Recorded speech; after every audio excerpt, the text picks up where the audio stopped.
1, 2, 3, 4!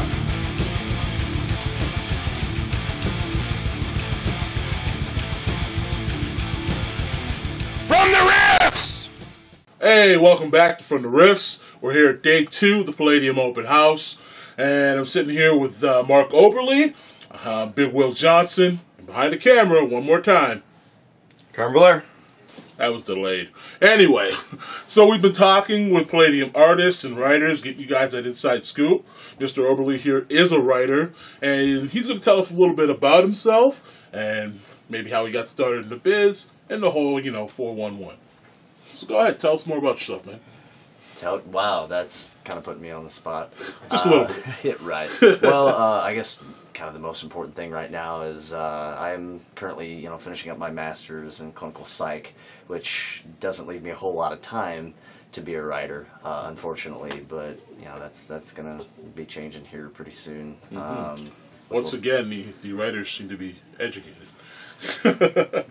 It's sometimes a running joke. Okay. So the artists are kind of the schmucks here. Well, schmuck, that's cold. No, the artists are more self-taught. Right. No, I've got nothing but respect for the artists, man. I'd be lucky if I could draw a stick figure to save my life. So, there you go. All right. So, as far as writing goes, right. Well, it's kind of hard because I never considered myself a writer. I didn't think that I was going to be in this business. Didn't have a whole lot of confidence in my ability to do that. My ultimate goal, even like just 6 years ago, was maybe one of these days I might have something published in one of the Rifters. Maybe. So I kind of like to throw that out there because I know that there's a lot of people out there, maybe even you, who have, confidence issues, and they feel like, they don't want to take a shot because, they're scared of being rejected, or, they think their stuff is no good, what have you. And that's crap. If I can do this, there's a lot of people out there that could probably be doing this if they just gave themselves a chance. Yeah, you bring up a good point. You're right. There are a lot of artists, writers, and they just don't realize that they just gave other people a chance to see what they can do. Even if you get criticism, you're going to get criticism that's going to help you be better. No, I highly doubt, especially with the kind of staff that Palladium has, I highly doubt anybody's going to look at you and go, well, this is terrible, you should just stop writing. So. No. They might say it's terrible once that you're actually in, as a freelancer, and they know that you can take that criticism. Or if they have to draw based on your descriptions. Yeah, the artist may or may not get aggravated with you sometimes, but no, it's good, and that is you bring up a very good point there, and that the criticism is important. That is how you grow as a writer. That's how you get better. Is you get that criticism. That way you know where you need to work on, what you need to improve. So, very cool. So, as a writer, what inspires you to do so? Like, what really gets your creative juices flowing? What gets you in the mood to put it down on paper, so to speak? Right, and it really varies. It really does. There's a lot of different things, and sometimes just the simplest little thing, like maybe a Yahoo News article, or somebody just says a certain phrase or something like that, and something clicks. Mm-hmm. So you never know where that inspiration is going to come from. My advice is just kind of be open to it, and probably keep a notepad handy, whenever you're, I know I've talked to a lot of writers that keep them by the bed because they'll have dreams and wake up in the middle of the night and think, oh, what an amazing idea. And then they go back to sleep, and by the time they wake up in the morning, they're going, wait, I know I had an awesome idea. What was it? Oh, God. And so just be open to a lot of the little stuff.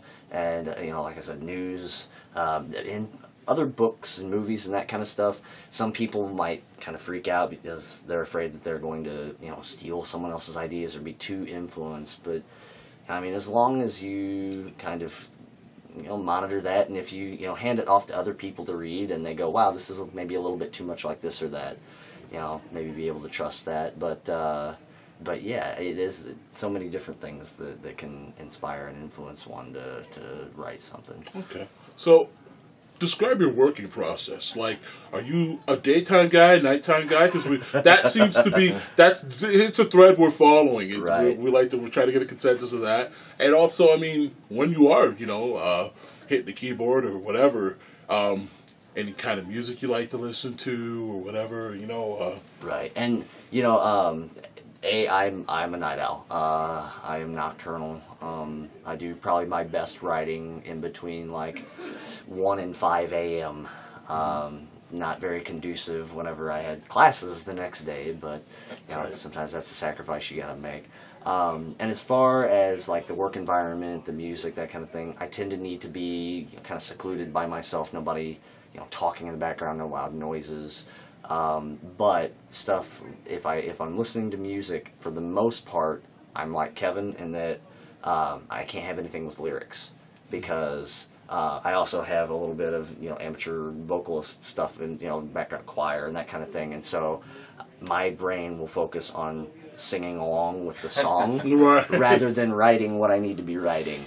And so but stuff like movie scores, the band Apocalyptica that do a lot of Absolutely. like metal and cool stuff on four cellos. You get some game soundtracks for video games, that kind of stuff. Yeah. So. Apocalyptica's top notch. Yeah, I know that's for good me, stuff. Yeah. if I'm doing something moody, they definitely take the cake. Right. So for anybody who really wants to get into this business, maybe they're an amateur, maybe they've done a little bit of writing, and they're looking to branch out and really put their foot in here. How would you describe getting in, or maybe even recount how you started with Palladium? Well, it's a weird story, and I'm very atypical, and kind of a long story. So what I will say is that I got very lucky and was in the right place at the right time, with the Crisis of Treachery, helping out with that, coming to the first open house and getting to sit down with Kevin, the guys, and realize, wow, these are just normal people. Like, as a fan, you tend to get into almost like a hero worship mentality. These people are larger than life. Even our off-screen personality here, Mr. Belair. Yeah. These are the guys that wrote the stuff that you've been playing for years, and so there's kind of a pseudo-magical thought that, wow, they just go in and seclude themselves like a hermit in the room and, create Right. this stuff from like thin air. they're holy men with pens. Right. But Right. these are just regular guys, and so that's what kind of gave me the confidence. Well, maybe I could do it too. And so they started me out, even though I was kind of collaborating with Irvin Jackson on the survival guide, which I'm sure we'll talk about here in just a sec. Mm-hmm.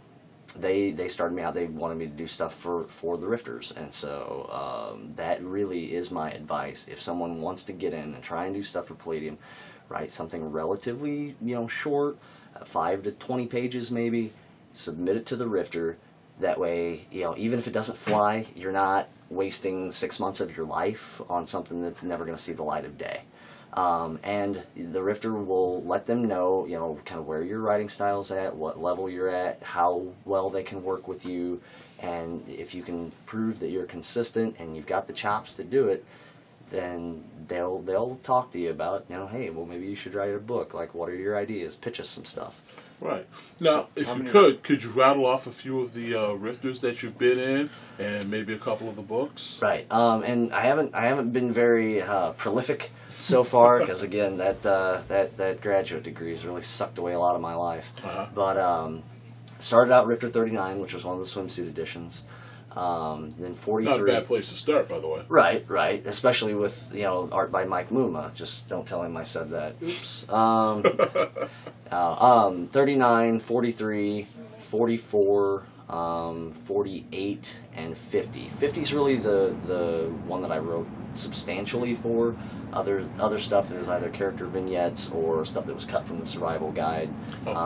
But 50, I did the renown rules for Heroes Unlimited, and then as far as books, I've got a short story in the Chi-Town Burbs anthologies, and then the Nightbane Survival Guide is kind of my major contribution so far, and I co-wrote that with Irvin Jackson.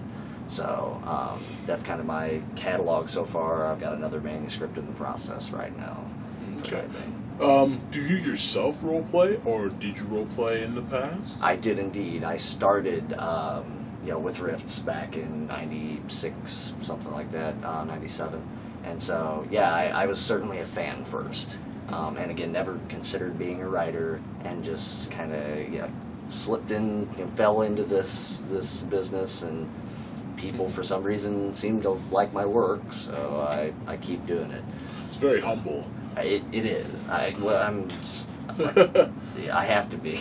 Well, you know what? I just got to tell you. I mean, I was hanging out with you yesterday, and it was great. We had a nice little dialogue. There's a few artists and writers, and we were all hanging out talking, and I was like we were having like a bro moment. Lots of jokes, lots of profanity. But no, really, it was a good time, and there were even just some fans and people just hanging out at the open house, and that's the best thing about it. You meet most of these guys, and you can walk up and talk to them. You can learn some things. If you listen to them, you might learn something great. Anyway, man, it's been awesome talking to you. It was great to have absolutely. You. And thanks for having me. We'll get out there and hang out with some more folks. This is From the Riffs. I'm Big Will Johnson. My man Mark Oberle over here. Behind the camera, Carmen Belair. Hey, click on those ads, please. Okay? Can't do this for free. We gotta upgrade. Somebody said we need some better production value. We'll get that for you guys. We're entertaining. You know how we do it. Thanks a lot. From the Riffs.